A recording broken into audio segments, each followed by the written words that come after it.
मी doctor Sunil Parad, आदिवासी एकता परिषद, महाराष्ट्र राज्य सचिव। आज आपण उभे आहोत आंबोली येथील आदिवासी लोकांच्या जमिनीवर। आजूबाजूला बघू शकता हा मुंबई वडोदरा एक्सप्रेस हायवे आहे। सॉरी मुंबई। जोहार, मी डॉक्टर सुनील पराड, आदिवासी एकता परिषद, महाराष्ट्र राज्य सचिव।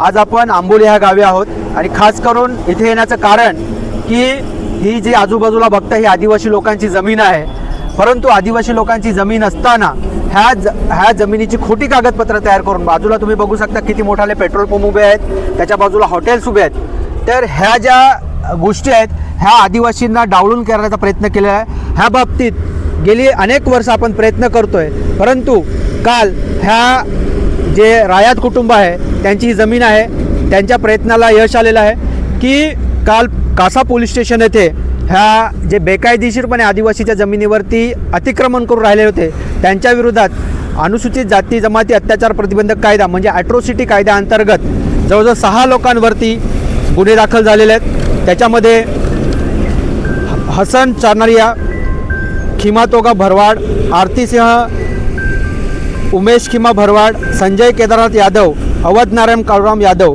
अशा 6 लोकांवरती हे गुन्हे दाखल झालेले आहेत। कारण बऱ्याच दिवसापासून ह्या गोष्टीचा आपण पाठपुरावा करत होतो, बऱ्याचदा कलेक्टरकडे, तहसीलदारकडे ह्यांच्याकडे मागणी केली, परंतु कुठल्याही प्रकारची कारवाई होत नव्हती। सरतेशेवटी दिल्ली येथे जे आदिवासी लोकांसाठी राष्ट्रीय अनुसूचित जमाती आयोग आहे त्यांच्याकडे हे प्रकरण लागलं होतं। ह्या प्रकरणामध्ये आदिवासी एकता परिषदेने पाठपुरावा केला आणि म्हणून त्यांच्या माध्यमातून जो काही निकाल दिला गेला त्या माध्यमातून माननीय जिल्हाधिकारी SP ह्यांना त्यांनी आदेश केले की आदिवासी लोकांची फसवणूक झालेली आहे, त्यांच्या जमिनीवर इतर लोकांनी अतिक्रमण केले। तुम्ही बघू शकता की एखाद्या पेट्रोल पंप घ्यायचा म्हणजे केंद्रीय मंत्रालयाची परवानगी लागते आणि हे जे काही खोटे कागद तयार केले त्याच्या आधारावरती हे पेट्रोल पंप 3 पेट्रोल पंप उभे आहेत।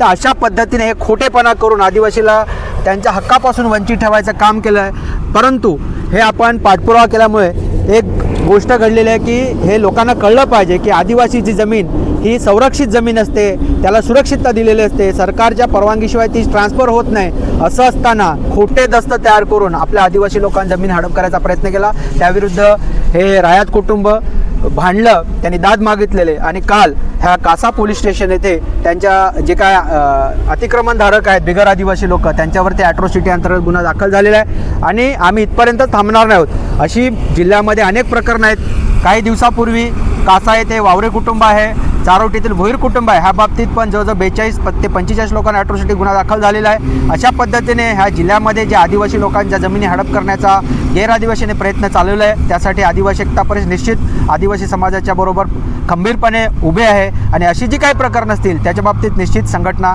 समर्थपणे लोकांच्या बाजूने आहे। आणि त्याच महत्त्वाचं की संविधान आपल्या बाजूने आहे, कायदा आपल्या बाजूने आहे, त्याचा निश्चितच लोकांनी अभ्यास करावा आणि ह्या गोष्टी आपण आपल्या पदरात पाडून घ्या। म्हणून सत्य हे एकच असतं आणि ते त्रिवार सत्य असतं आणि म्हणून आदिवासी एकता परिषद ह्या लोकांच्या पाठीमागे खंबीरपणे उभा आहे। आणि आम्ही आता पुढे बघतोय की फक्त ॲट्रोसिटी नाही तर जे काय त्याने एवढं मोठं इथे उभं केलं आहे तेही निस्तनाबूत करून आपल्या आदिवासी लोकांना त्यांचा जशी जमीन होती तसा पुन्हा ताबा मिळावा, त्यासाठी पण आम्ही प्रयत्न करणार आहोत।